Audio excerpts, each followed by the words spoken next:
Hello students, हम Indian polity M Laxmikant को study कर रहे थे और हम 14 चैप्टर को स्टडी कर रहे थे सेंटर स्टेट रिलेशंस। स्टूडेंट, अपने इस लेक्चर में हम पढ़ेंगे distribution of tax revenues. Student, जो टैक्स का डिस्ट्रीब्यूशन होता है सेंटर और स्टेट के बीच में, इसको हम समझेंगे अपने इस लेक्चर में।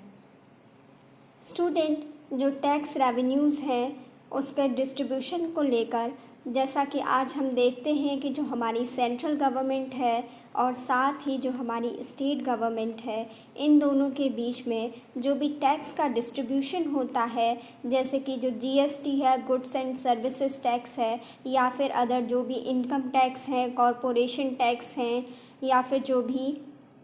अदर टैक्सेस हैं, इनका सेंटर और स्टेट के बीच में जो भी डिस्ट्रीब्यूशन होता है, इसको हम समझेंगे। स्टूडेंट, जब हम टैक्स के डिस्ट्रीब्यूशन की बात करते हैं तो उस टाइम पर दो इम्पॉर्टेंट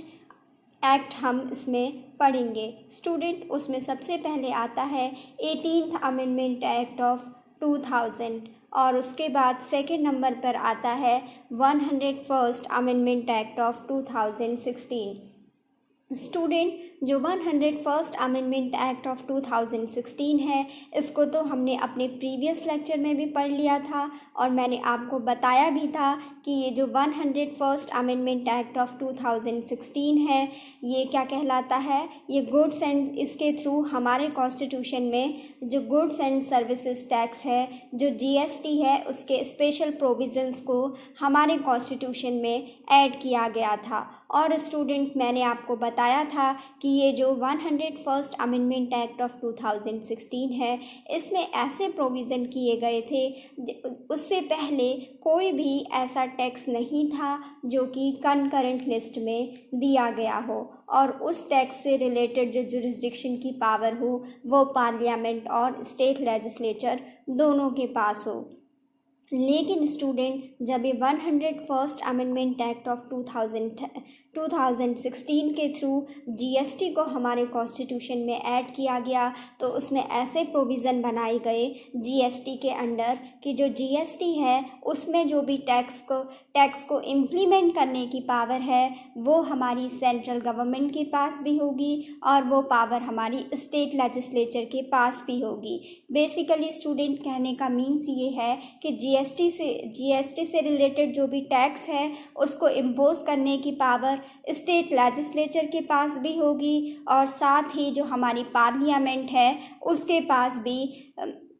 ये राइट है कि वो अपने अकॉर्डिंग जीएसटी के जो भी टैक्स के जो रेट्स हैं उनको अपने अकॉर्डिंग डिसाइड कर सकती है। और जीएसटी एक ऐसा टैक्स है जो कि जिसको कंकरेंट लिस्ट में ऐड किया गया है, जबकि इससे पहले हमारे कॉन्स्टिट्यूशन में कोई भी ऐसी टैक्स एंट्री नहीं थी जिसे कि कंकरेंट लिस्ट में डाला गया था। क्योंकि स्टूडेंट, मैंने आपको बताया था कि जब टैक्स का डिस्ट्रीब्यूशन किया गया था टैक्स एंट्रीज़ को, तो इनके जो इम्पोजिशन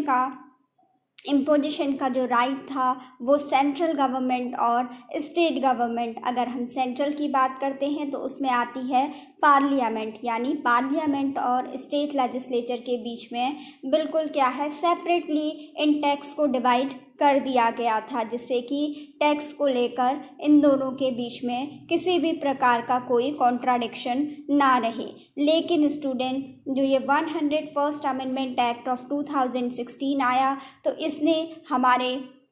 कॉन्स्टिट्यूशन में एक नए प्रोविज़न को जोड़ा जिसे कि गुड्स एंड सर्विसेज टैक्स कहते हैं, और इसको हमारे कॉन्स्टिट्यूशन में ऐड किया गया और ये कहा गया कि ये कंकरेंट लिस्ट में रहेगा और जो जीएसटी है उस पर टैक्स को इम्पोज करने की पावर हमारी पार्लियामेंट के पास भी रहेगी और हमारी स्टेट लेजिस्लेचर के पास भी रहेगी।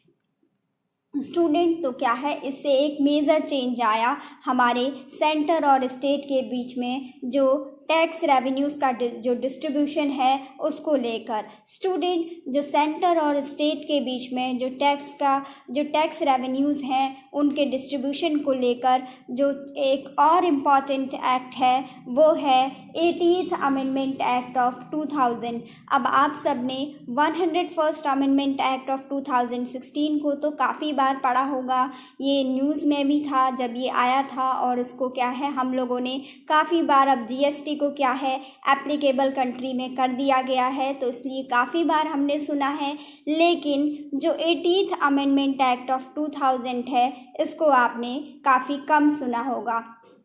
तो स्टूडेंट इसको समझते हैं, ये भी एक मेजर एक्ट है जो कि हमारे कॉन्स्टिट्यूशन में सेंटर और स्टेट के बीच में जो टैक्स रेवेन्यूज़ का डिस्ट्रीब्यूशन है उसमें मेजर चेंजेस को लेकर आया था। स्टूडेंट जो 80th अमेंडमेंट एक्ट ऑफ 2000 है इसको जो 10th फाइनेंस कमीशन था उसकी रिकमेंडेशंस पर लाया गया था। और स्टूडेंट जो 80th अमेंडमेंट एक्ट ऑफ 2000 है उसमें ये कहा गया था कि जो 10th फाइनेंस कमीशन है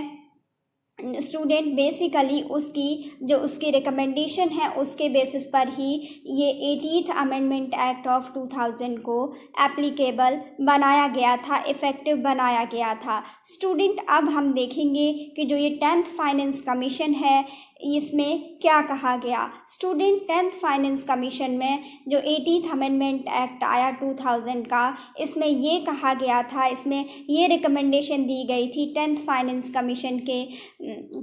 के द्वारा। उसमें ये कहा गया था कि जो भी टोटल इनकम होती है सेंट्रल के द्वारा, जो भी किसी भी प्रकार के जो टैक्स रेवेन्यूज़ को कलेक्ट करने में जो टोटल इनकम होती है सेंटर की, उसको क्या करना चाहिए, स्टेट्स को भी कम से कम 29% उसमें से जो भी चाहे किसी भी प्रकार की चाहे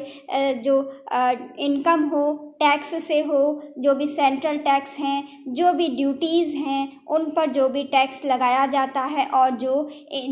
पहले ये था कि स्टेट को किसी भी प्रकार का कोई टैक्स का डिस्ट्रीब्यूशन नहीं किया जाता था, जितने भी जो टैक्स थे वो सब हमारी सेंट्रल गवर्नमेंट कलेक्ट किया करती थी अपने पास। लेकिन स्टूडेंट जो ये 10th फाइनेंस कमीशन है इसके द्वारा कहा गया कि स्टेट्स को भी कम से कम जो सेंटर के द्वारा जो टोटल जो सेंट्रल टैक्सेस और ड्यूटीज़ का जो कलेक्शन किया जाता है उस टोटल इनकम में से कम जो 29% है वो इतना जो पार्ट है वो स्टेट्स को भी देना चाहिए। ऐसा ये जो फाइनेंस कमीशन था 10th फाइनेंस कमीशन, इसमें ऐसी रिकमेंडेशन की गई थी। तो स्टूडेंट जो ये 80th अमेंडमेंट एक्ट ऑफ 2000 आया, इसने 10th फाइनेंस कमीशन की इन रिकमेंडेशंस को ही इफ़ेक्टिव बनाया, जिसमें कि ये कहा गया कि सेंट्रल के द्वारा जो भी सेंट्रल के द्वारा जो टैक्स कलेक्ट किए जाते हैं, जो ड्यूटीज़ लगाई जाती हैं, उनसे जो भी टोटल इनकम होती है उसमें से 29% स्टेट को भी देना चाहिए। ऐसा कहा गया कि जो भी इनकम टैक्स से, कॉरपोरेशन टैक्स से, जो भी सेंटर की उसमें इनकम होती है उस टोटल इनकम में से स्टेट को भी 29% वो टैक्स की इनकम का डिस्ट्रीब्यूशन करना चाहिए। ऐसा पहली बार 10th फाइनेंस कमीशन के थ्रू रिकमेंडेशन दी गई, और इसको हमारे कॉन्स्टिट्यूशन में 80th अमेंडमेंट एक्ट ऑफ 2000 के थ्रू इफ़ेक्टिव बनाया गया। स्टूडेंट जो 80th अमेंडमेंट एक्ट ऑफ 2000 है, इसका जो काम करने का जो प्रोसेस था उसको कहा जाता है अल्टरनेटिव स्कीम ऑफ डिवोल्यूशन भी कहा जाता है 80th अमेंडमेंट एक्ट ऑफ 2000 को। स्टूडेंट जो 80th अमेंडमेंट एक्ट ऑफ 2000 है उसको अल्टरनेटिव स्कीम ऑफ डिवोल्यूशन इसलिए कहा जाता है क्योंकि स्टूडेंट ये जो 80th अमेंडमेंट एक्ट ऑफ 2000 है ये आया तो 2000 में था, लेकिन इसको क्या है जो इसको इफ़ेक्टिव बनाया गया था, इसको रेट्रोस्पेक्टिवली इफ़ेक्टिव बनाया गया 1 अप्रैल 1996 से। स्टूडेंट ये एक्ट तो आया 2000 में, लेकिन ये कहा गया कि जो स्टेट गवर्नमेंट है उनको जो सेंटर के द्वारा कलेक्ट किए गए जितने भी सेंट्रल टैक्सेस हैं, जितने भी सेंट्रल ड्यूटीज़ हैं, उसमें जो भी टोटल इनकम होती है उसमें से 29% जो इनकम है टैक्स से आई हुई उसको स्टेट्स को डिस्ट्रीब्यूट करना होगा फ्रॉम 1 अप्रैल 1996। तो स्टूडेंट उसे क्या किया गया, उसे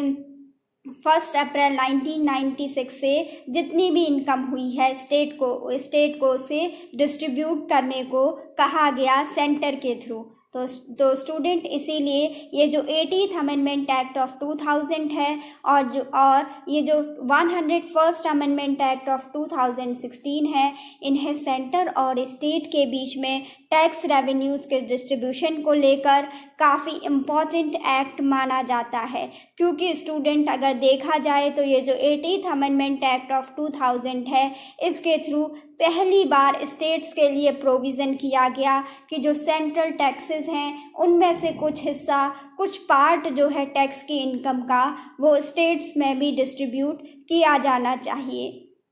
और स्टूडेंट वैसे ही जब हमने 101st अमेंडमेंट एक्ट ऑफ 2016 की बात की तो इसमें क्या था, इसमें भी एक नए टैक्स रिजीम को हमारी कंट्री में इंट्रोड्यूस किया गया था जो कि गुड्स एंड सर्विसेज टैक्स कहलाया। और स्टूडेंट इसमें जैसा कि मैंने आपको बताया कि इससे पहले जीएसटी से पहले कोई भी ऐसा एक्ट नहीं था जो कि हमारी कंकरेंट लिस्ट में इसको इंक्लूड किया गया हो, लेकिन जीएसटी पहला ऐसा एक्ट था जिसको कि कंकरेंट लिस्ट में ऐड किया गया और उसके ऊपर जो टैक्स लगाने की पावर थी वो हमारी स्टेट लेजिस्लेचर को भी दी गई, साथ ही जो हमारी सेंट्रल गवर्नमेंट है, जो हमारी पार्लियामेंट है, उसको भी इस चीज़ की पावर दी गई कि वो जीएसटी से रिलेटेड जो भी टैक्स का इम्पोजिशन है उसमें अपने अकॉर्डिंग लॉज को बना सकती है। और स्टूडेंट जो भी जीएसटी जो गुड्स एंड सर्विसेज में जो भी उसकी सप्लाई है, जो भी उसके ट्रांजैक्शन से रिलेटेड, उसमें अगर कोई भी टैक्स का इम्पोजिशन किया जाना है तो उसके लिए स्टेट लेजिस्लेचर और पार्लियामेंट अपने अकॉर्डिंग उसमें टैक्स को लगा सकते हैं। तो स्टूडेंट ये था हमारा goods and services tax of क्या था 101st अमेंडमेंट एक्ट था goods and services tax. Student इसके बाद हमने अभी बात की कि जो 18th अमेंडमेंट एक्ट ऑफ 2000 है, इसके थ्रू ये कहा गया था कि जितने भी सेंट्रल टैक्सेस हैं, जितनी भी सेंट्रल ड्यूटीज़ हैं, मींस के जितने भी कारपोरेशन टैक्स हैं और कस्टम ड्यूटीज़ हैं, उन सब का जितने भी सेंटर के द्वारा कलेक्ट किए जाने वाले बेसिकली जो मेजर टैक्सेस हैं, जिसमें कि कॉरपोरेशन टैक्स आता है, कस्टम ड्यूटीज़ आती हैं और इनकम टैक्स आता है, इन सभी मेजर टैक्सेस को एक पूल बनाया जाए इन सभी मेजर टैक्सेस का, और उसमें से कम उसमें से जो 29% है वो टैक्स की टोटल इनकम में से स्टेट्स को भी डिस्ट्रीब्यूट किया जाए, ऐसा कहा गया इस 18th अमेंडमेंट एक्ट ऑफ 2000 के थ्रू। तो स्टूडेंट इसके बाद इसमें कहा गया कि जो जीएसटी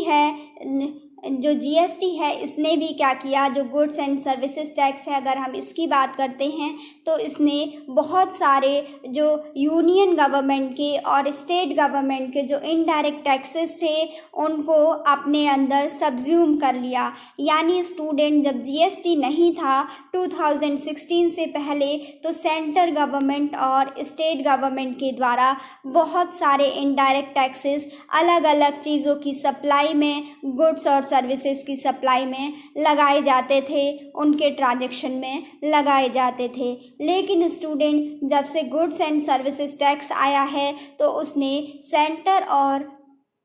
जो स्टेट गवर्नमेंट है उनके द्वारा लिए जाने वाले बहुत सारे जो इनडायरेक्ट टैक्स थे उनको समाप्त कर दिया गया है, उनको अब इस जीएसटी के अंदर ही इंक्लूड कर दिया गया है। ताकि स्टूडेंट पहले क्या थे, बहुत सारे जो इनडायरेक्ट टैक्सेस थे तो उनमें क्या होता था, कई बार कास्केडिंग इफेक्ट हो जाता था। मीन्स कि क्या है, एक टैक्स, काफ़ी टैक्स ऐसे थे कि जिनमें उनके प्रोविजंस क्या थे, काफ़ी टैक्स एक दूसरे से मिलते जुलते थे। काफ़ी अलग अलग टाइप के टैक्स सेंट्रल गवर्नमेंट और स्टेट गवर्नमेंट के द्वारा लगाए जाते थे। तो स्टूडेंट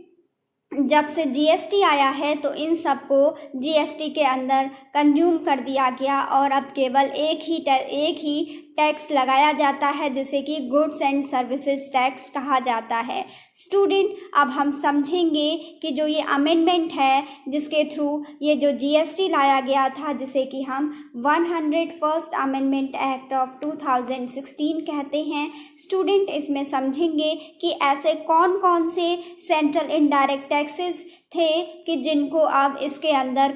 सब्ज्यूम कर दिया गया है। स्टूडेंट जब जीएसटी नहीं था तो उस टाइम पर सेंट्रल गवर्नमेंट के द्वारा बहुत सारे इनडायरेक्ट टैक्सेस को इम्पोज किया जाता था, बहुत सारे इनडायरेक्ट टैक्सेस को लेवी किया जाता था। स्टूडेंट हम उन इनडायरेक्ट टैक्सेस के बारे में पढ़ते हैं जो कि सेंट्रल गवर्नमेंट के द्वारा जीएसटी के आने से पहले लगाए जाते थे। लेकिन स्टूडेंट जब जीएसटी आता है तो 101st amendment act of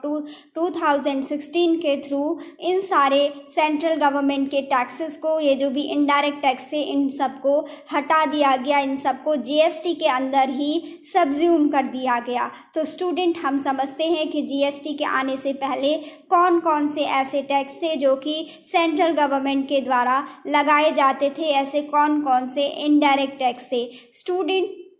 central government के द्वारा पहले लगाया जाता था, सेंट्रल एक्साइज ड्यूटी लगाई जाती थी, एडिशनल एक्साइज ड्यूटीज़ लगाई जाती थी, excise duties levied under the medicinal and toilet preparations, excise duties उसमें जो भी लगाई जाती थी एक्ट 1955। स्टूडेंट इसके बाद जो सर्विस टैक्स है वो भी सेंट्रल गवर्नमेंट के द्वारा जीएसटी से पहले लगाया जाता था, जो कि एक इनडायरेक्ट टैक्स था। स्टूडेंट उसके बाद ही सेंट्रल गवर्नमेंट के द्वारा लगाया जाता था additional customs duty, commonly known as countervailing duty.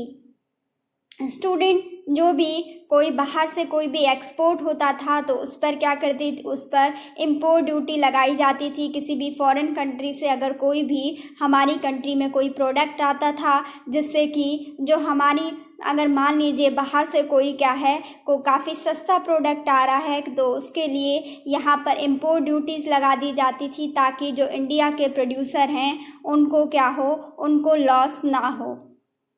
Student इसके साथ ही जो special additional duty of customs को भी सेंट्रल गवर्नमेंट के द्वारा पहले लगाया जाता था। Central surcharges and cesses so far as they related to the supply of goods and services. तो स्टूडेंट पहले जो भी गुड्स एंड सर्विसेज की जो सप्लाई होती थी सेंट्रल गवर्नमेंट के द्वारा, उनके ऊपर, उनके टैक्स के ऊपर भी सेंट्रल सरचार्जेस और सेस लगाए जाते थे। बेसिकली स्टूडेंट जो सेस और सरचार्ज होते हैं ये ऐसे टैक्स होते हैं जो कि टैक्स के ऊपर लगाए जाते हैं। टैक्स ऑन टैक्स जो होते हैं वो सेस कहलाते हैं। तो स्टूडेंट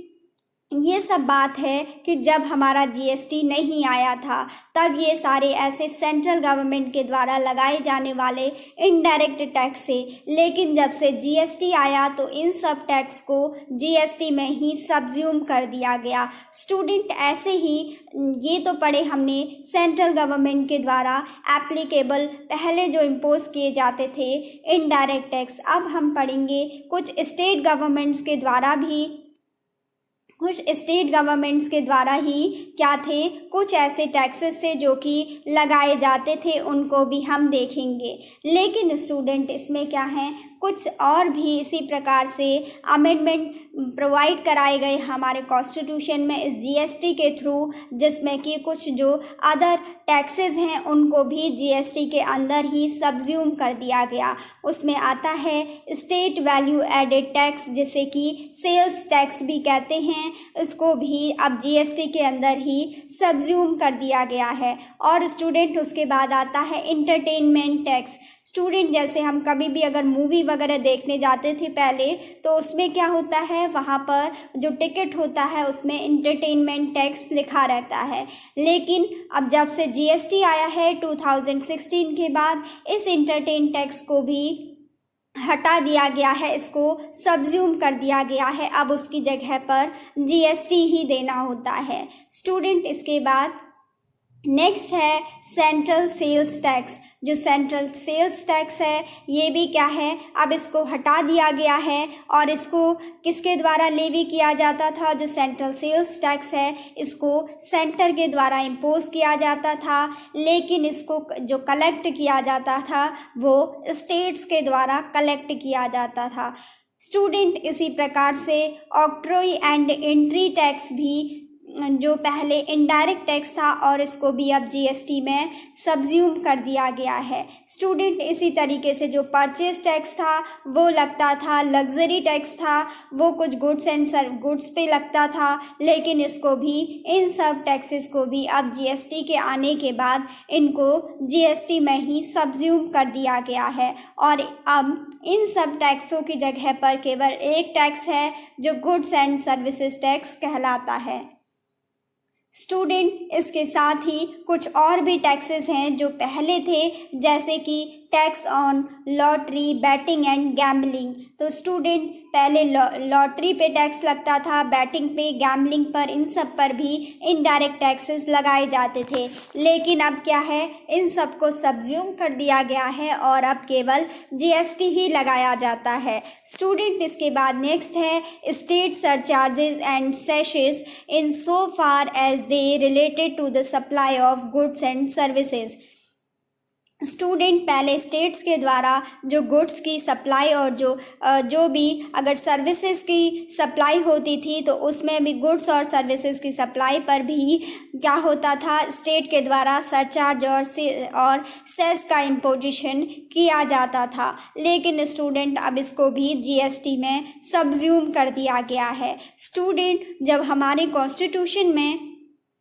जो ये 101st अमेंडमेंट एक्ट ऑफ 2016 आता है, जिसके थ्रू हमारे कॉन्स्टिट्यूशन में जीएसटी के लिए स्पेशल प्रोविजंस को लाया जाता है। गुड्स एंड सर्विसेज टैक्स के स्पेशल प्रोविजंस को हमारे कॉन्स्टिट्यूशन में 101st अमेंडमेंट एक्ट ऑफ 2016 के थ्रू लाया गया स्टूडेंट। अब इसमें बताया गया है कि ये जो टैक्स है इसके बारे में कि जब इस अमेंडमेंट को किया गया, जो 101st अमेंडमेंट एक्ट ऑफ 2016 है, तो इसके थ्रू जो हमारे कॉन्स्टिट्यूशन से आर्टिकल 268A और साथ ही हमारे यूनियन लिस्ट की जो एंट्री नंबर 92C है, इन दोनों को ही डिलीट कर दिया गया था। क्योंकि स्टूडेंट ये किससे डील करते थे, स्टूडेंट जो आर्टिकल 268A है और जो यूनियन लिस्ट की जो एंट्री नंबर 92C है, ये दोनों ही सर्विस टैक्स से रिलेटेड थे, सर्विस टैक्स के बारे में डील करते थे। लेकिन स्टूडेंट जब 101st अमेंडमेंट एक्ट ऑफ 2016 आया, तो इसके थ्रू अब जो ये सर्विस टैक्स है इसको भी जीएसटी में इंक्लूड कर दिया गया है, जीएसटी में सब्ज्यूम कर दिया गया है। तो अब सर्विस टैक्स कुछ रहा ही नहीं, तो इसीलिए ये जो आर्टिकल 268A है और जो यूनियन लिस्ट की जो एंट्री नंबर 92C है, इनको डिलीट कर दिया गया 101st अमेंडमेंट एक्ट ऑफ 2016 के थ्रू।